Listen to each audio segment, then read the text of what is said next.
G'day and welcome to the Mostly Epic Fantasy Podcast. I'm your host, Adam. The idea for this podcast has been in my head, bouncing around like a world championship table tennis match for the past couple of years. The concept of this show has been born out of a love for fantasy and also having my internal timeline being signposted by the book covers I've read. These signposts stretch all the way back to when I was a teenager.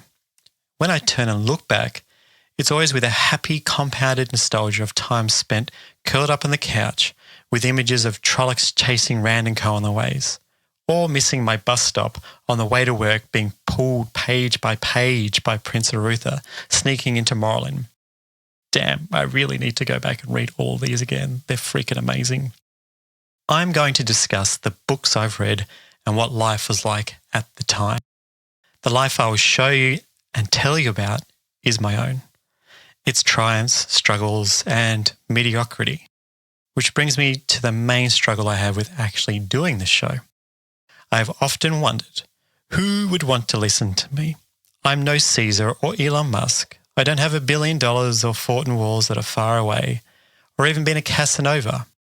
But my childhood and teenage years were full of all kinds of craziness. Although now I just simply turn up to my job, get it done. I'm a dedicated father, and I live close to the beach, which has always been a dream of mine. These things currently warm my heart or make me shake my head, but I still feel a bit shy about it all. I suppose, however, it's my story, and for that reason alone, it might be good enough for me to describe. Nostalgia about the past is touted as something that we should avoid. Living in the present, the here and now, is the only way.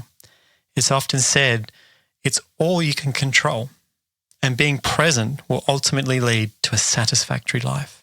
I get it, and I do enjoy being present with those around me and with the things that I do.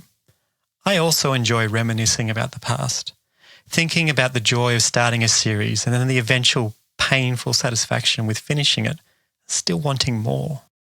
The glee with finding a book you've been looking for in the markets or a second-hand store.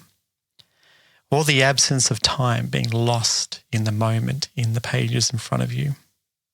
All of these things build a good life, in my opinion. It's a personal combination of past, present, and future that makes the stories we read amazing and magical. So, why focus on the past?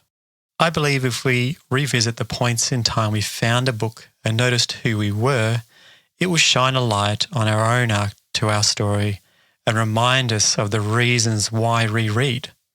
One of the main reasons why we read is the story. So what about your story?